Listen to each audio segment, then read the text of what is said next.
Olá, queridos amigos e irmãos da nossa Casa Espírita Círculo da Luz. É uma alegria sempre renovada estarmos aqui nessa tribuna virtual para fazermos exposições doutrinárias. Que Jesus e Maria de Nazaré estejam conosco, nos inspirando e nos acompanhando. A temática que nos foi passada pela área do estudo doutrinário foi o hábito do julgamento, né? Essa questão tão delicada que todos nós temos de julgar as atitudes, geralmente do próximo, né? Do outro, e não termos o auto-julgamento, né? E nós sabemos que Jesus exemplificou e nos deu grandes lições sobre e advertências sobre essa questão dos julgamentos, né? E, e todos os evangelistas, eles deixaram, testemunharam, escreveram aí essas advertências do Mestre Jesus, né? Então, essa passagem do não julgueis está no capítulo 10 do Evangelho segundo o Espiritismo, onde diz: bem-aventurados os que são misericordiosos.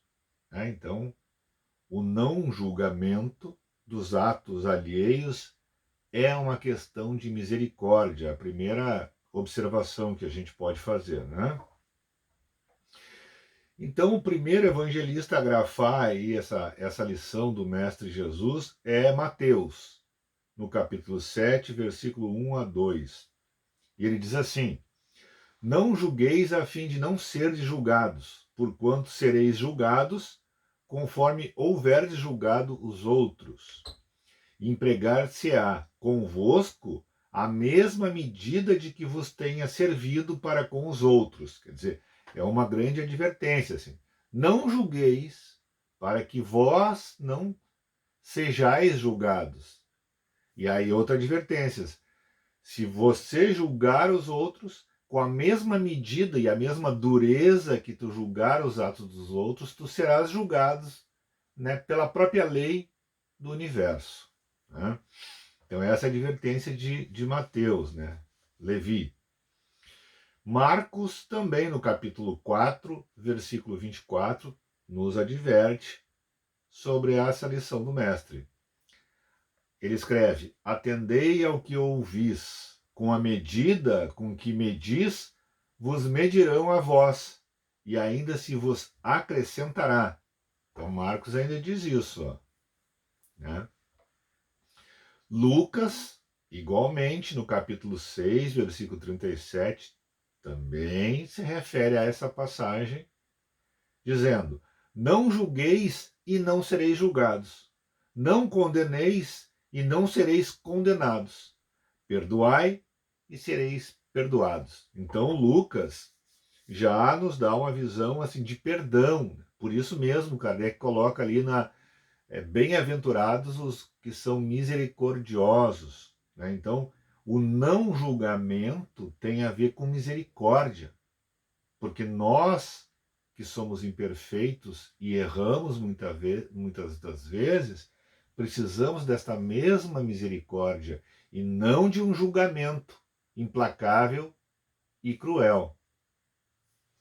Mas a passagem mais rica em detalhes é a passagem de João, o evangelista, capítulo 8, versículos 3 a 11, onde ele diz: atire a primeira pedra àquele que estiver livre de pecados. Né? E aí nós vamos relembrar essa passagem sempre importante, sempre interessante, da mulher adúltera. Né? Não podemos confundir essa mulher com a Maria de Magdala, tá? Ou Maria Madalena. porque ela se trata de uma outra mulher do Evangelho. Tá? O Evangelho é cheio de mulher, rico em mulheres que tiveram um papel preponderante assim, na evangelização, nas lições do Mestre Jesus, né? Mas essa é simplesmente, ela não é mencionada nem sequer o seu nome, é simplesmente a mulher adúltera. E João vai nos dizer mais ou menos assim: depois de uma pregação, houve um movimento de populares e eles estavam arrastando, trazendo uma mulher e pararam na frente de Jesus. E os fariseus, né, os judeus, os fariseus, em primeiro lugar, que eram os líderes religiosos da época, perguntaram, trouxeram ela justamente na frente de Jesus e lhe disseram: mestre, essa mulher foi pega em adultério. A lei mosaica, a lei de Moisés, nos diz que nós devemos apedrejá-la. O que é que vós nos dizeis sobre isso? Né? Então, era uma pergunta, mais uma daquelas perguntas capciosas que eram armadilhas para Jesus. Né? E Jesus Cristo, nesse momento, estava escrevendo na areia, né? Olhando para baixo, já estava sentado, escrevendo na areia. E aí, com essa pergunta, que era uma pergunta tendenciosa, por dois motivos.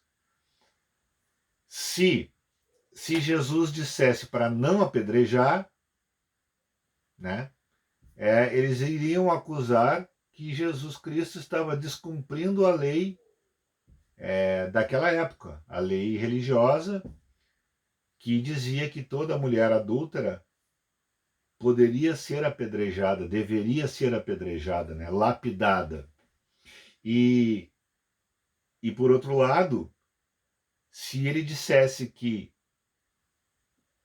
sim, poderiam prosseguir com o apedrejamento, se ele deixasse que aquela mulher adúltera fosse apedrejada até a morte, Jesus estaria contradizendo as suas próprias lições, que eram as lições de amor, de perdão, de misericórdia.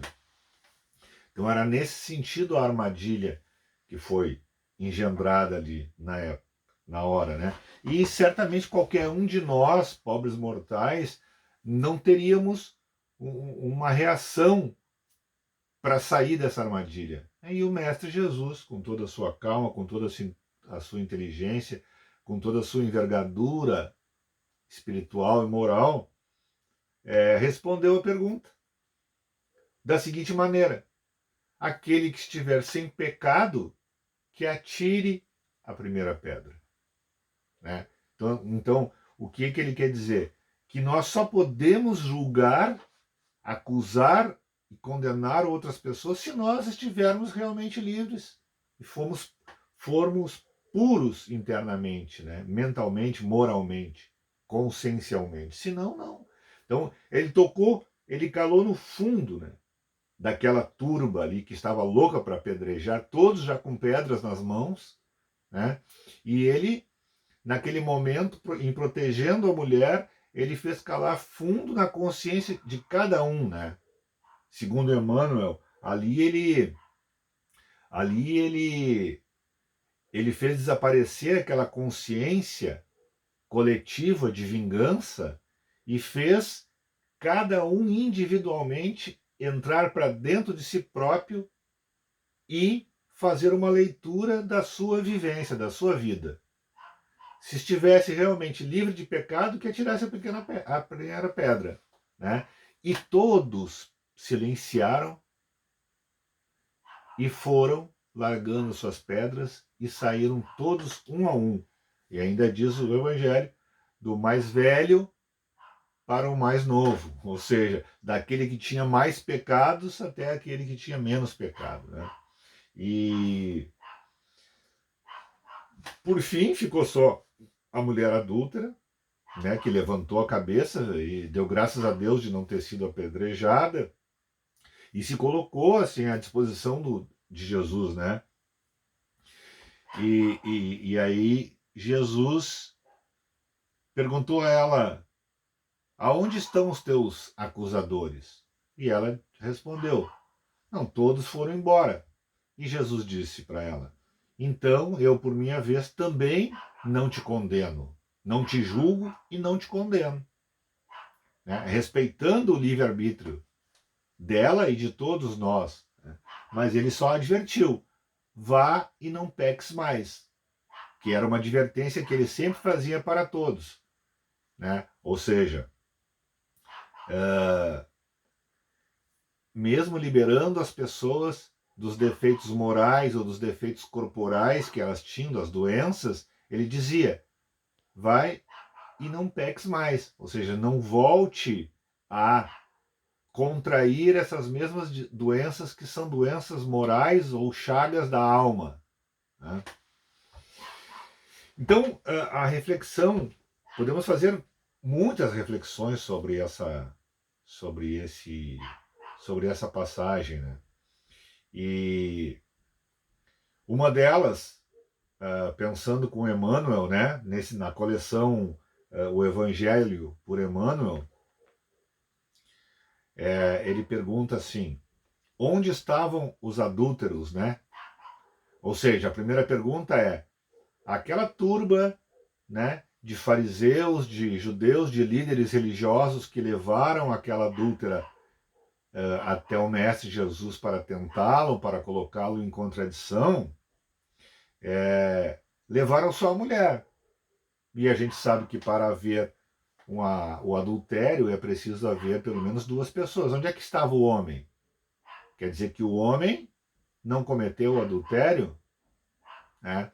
E onde é que estava o marido dela? Né? Que depois, em outras passagens de Humberto de Campos, nós vamos perceber que essa mulher, ela era uma mulher muito maltratada, muito judiada pelo seu marido, né? Desdenhada, o marido não cumpria as suas obrigações de marido, de esposo, e ela foi se deixando seduzir por um amigo desse seu marido. Né? Então esse marido tem tanta culpa quanto ela. E o amigo do marido que seduziu ela, digamos assim, também tem tanta culpa. Então, a pergunta é essa: por que só a mulher? Né? Perante a lei de Deus, todos não são culpados? Né? Então, que lei é essa? Machista. Né?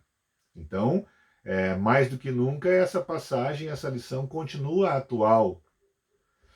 Então, Emmanuel diz o seguinte: o caso da pecadora apresentada pela multidão a Jesus envolve considerações muito significativas, referentemente ao impulso do homem para ver o mal nos seus semelhantes, sem enxergá-lo em si mesmo. Né? Entre as reflexões que a narrativa sugere, identificamos a do errôneo conceito de adultério unilateral, ou seja, adultério de uma pessoa só, né? Se a infeliz for encontrada em pleno delito, onde se recolhera o adúltero, que não foi trazido a julgamento pelo cuidado popular, seria ela a única responsável? Né? Pergunta Emmanuel. Né? Então, essa lição do mestre faz da indulgência e do perdão um dever para todos nós. Ela nos ensina que nós não devemos julgar com mais severidade os outros do que nós usamos para nós mesmos. Né? Será que a gente julga os atos dos outros com o mesmo peso e com a mesma medida que a gente julga os nossos atos, se é que nós nos julgamos?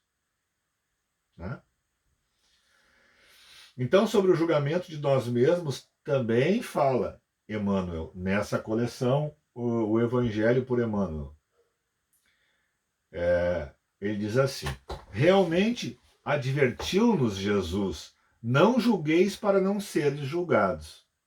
O Divino Mestre, entretanto, não nos proclamou impedidos de julgar a nós próprios, de modo a revisarmos os nossos ideais e atitudes, colocando-nos finalmente a caminho da própria sublimação.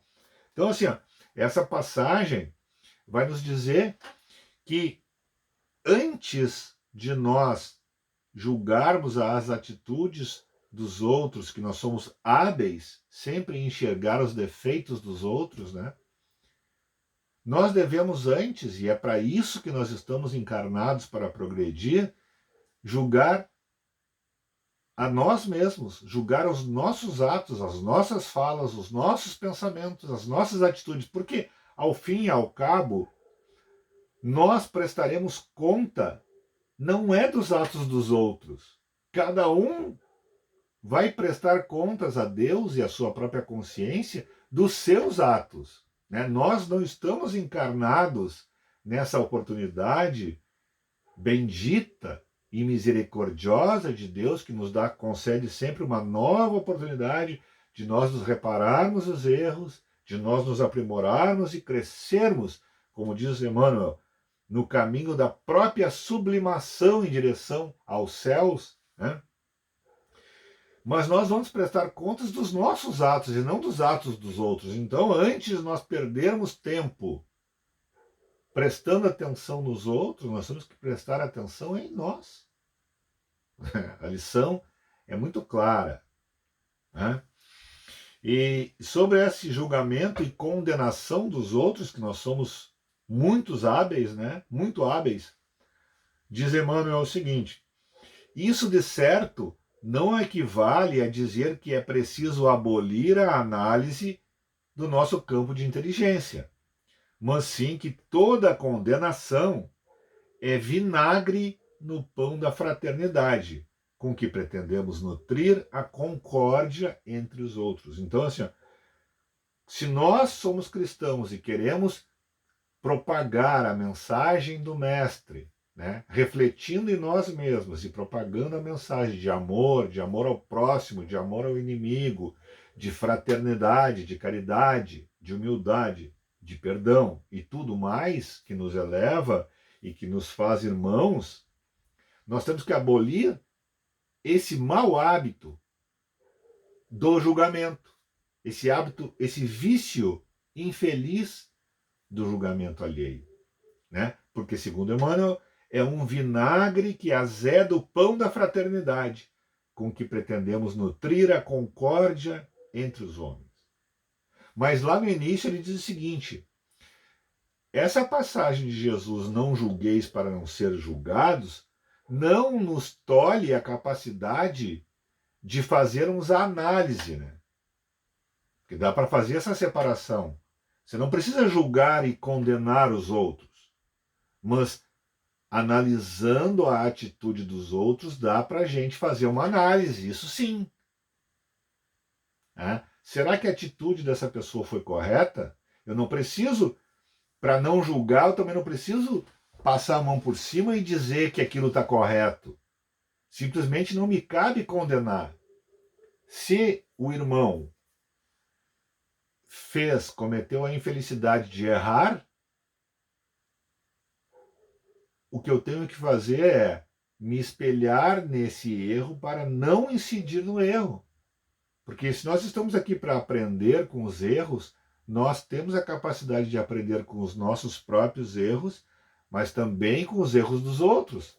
Então, nesse sentido, o erro alheio serve inclusive para que nós não precisemos nós errarmos e termos, consequentemente, os efeitos desses erros, né? Pela lei da causa e efeito, todo erro, né, toda ação tem uma reação, então todo erro também tem uma consequência nefasta, ruim. Então, a análise da atitude dos outros pode inclusive nos beneficiar, no sentido de que a gente não incorra naqueles mesmos erros. Mas isso não nos dá o direito de condenar, porque isso só cabe a Deus, né? Na verdade, só cabe à justiça divina a condenação ou absolvição individual de cada um de nós, ou seja, pela lei da causa e efeito. Agora, a nós nos compete os nossos atos. Então, essa é a grande mensagem que fica. desse ensinamento de Jesus. Né?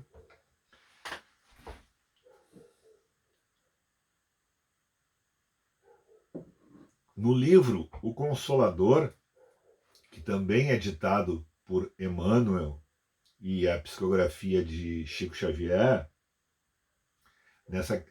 nesse livro, em formato de perguntas e respostas, tal qual o Livro dos Espíritos, na questão 63 do Livro do Consolador, também tem uma pergunta sobre esse ensinamento. E a pergunta é assim, questão 63. Considerando a determinação positiva do não julgueis, como poderemos discernir do mal sem julgamento?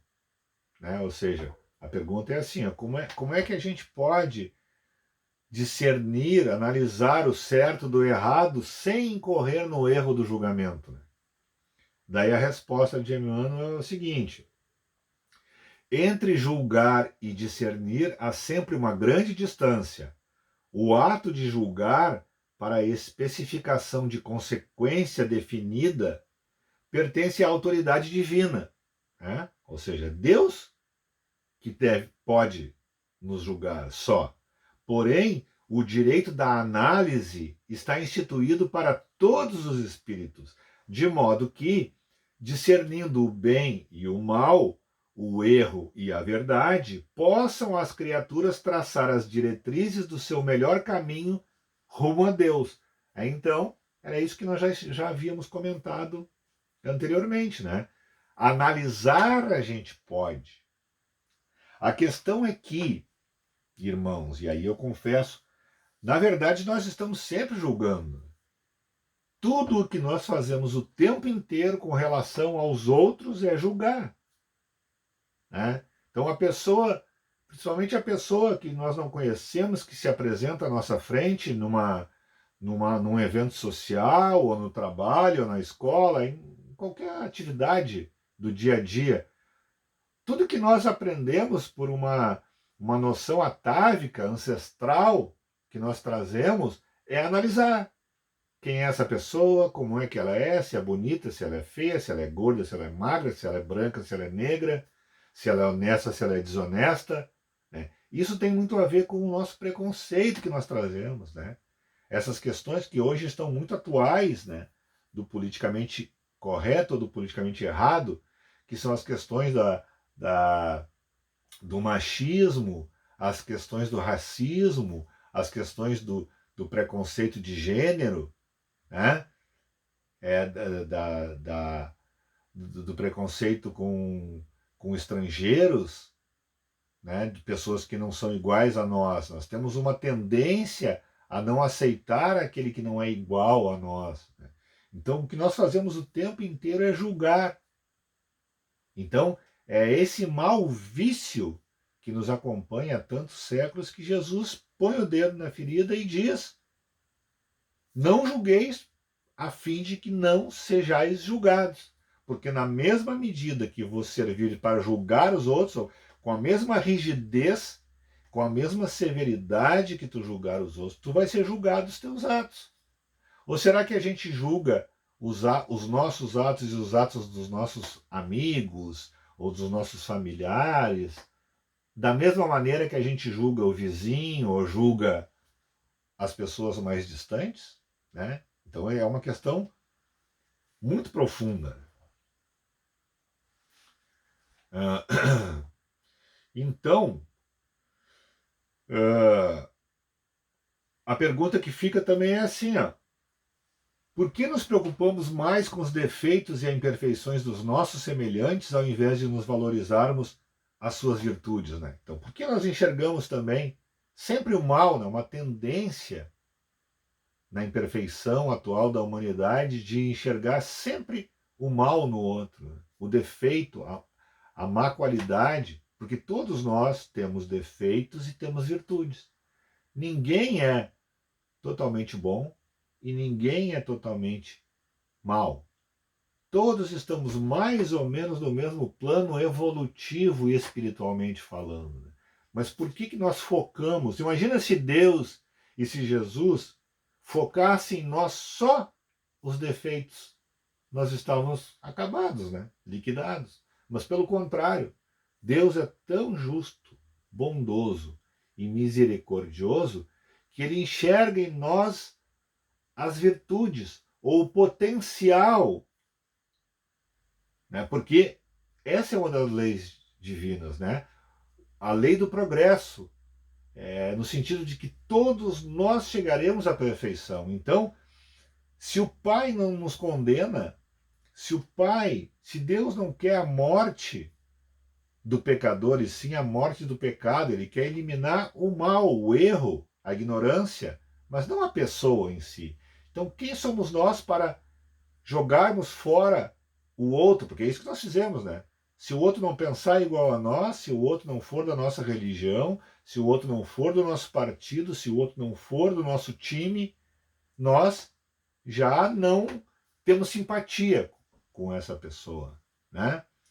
Então, são essas coisas que nós temos que aprender para que nós possamos realmente formarmos, como Jesus nos ensinou, uma grande família. E para que esse mundo possa realmente dar esse passo rumo ao mundo mais feliz, né?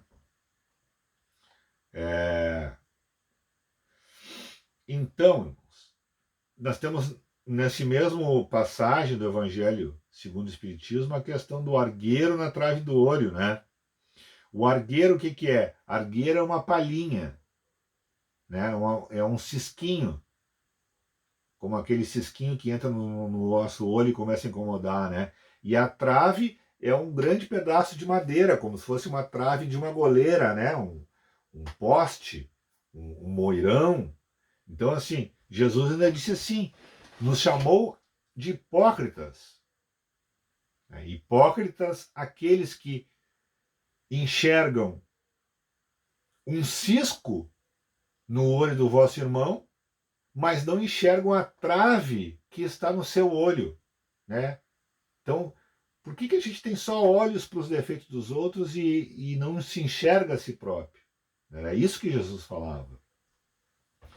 E aí, em relação a essa passagem, Joana de Ângeles, né, com a psicografia de Valdo Franco, no livro Jesus e o Evangelho à luz da psicologia profunda, no capítulo justamente Julgamentos, ela nos diz mais ou menos assim sobre essa passagem, né?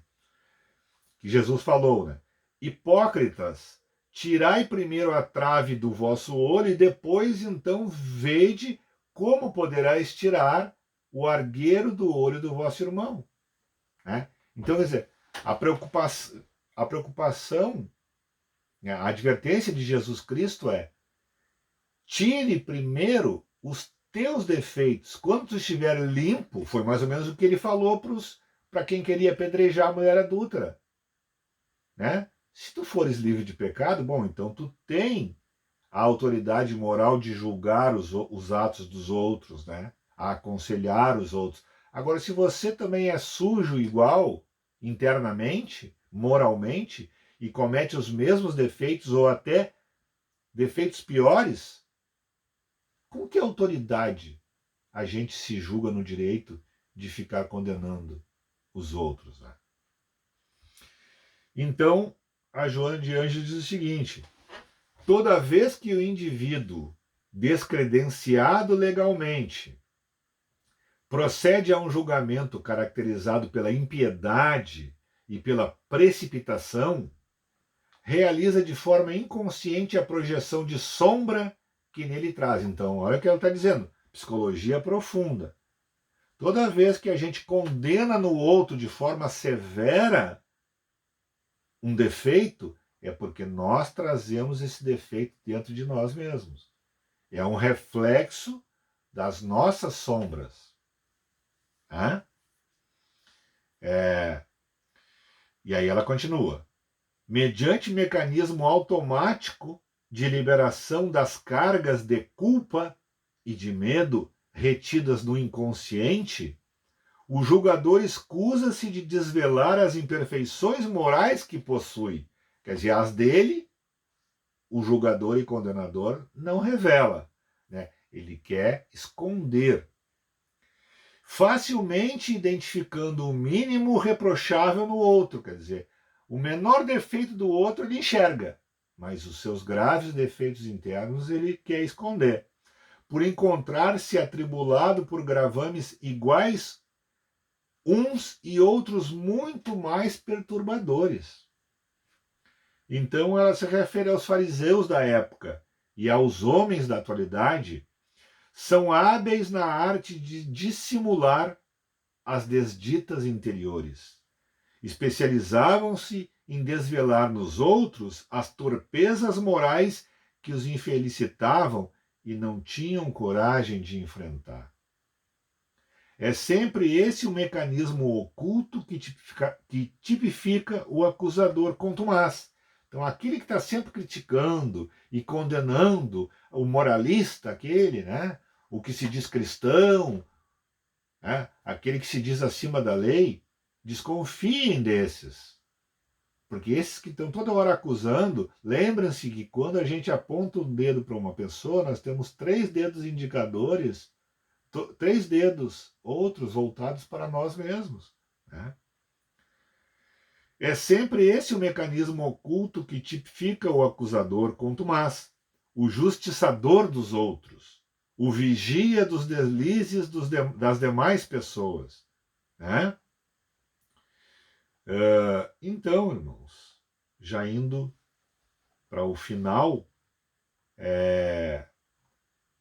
gostaria que todos nós, né, pudéssemos ter refletido um pouco sobre essas questões que são tão atuais do não julgar, né?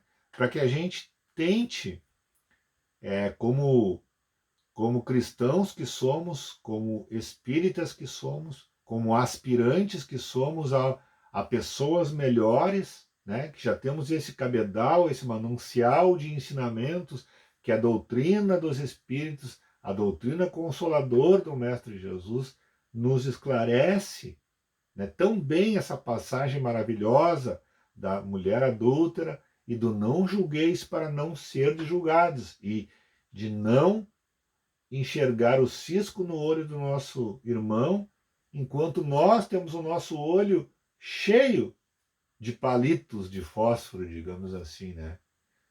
Então, cuidemos das nossas imperfeições, tentemos não julgar, tentemos não ser os preconceituosos, nem racistas, nem homofóbicos, nem machistas, né?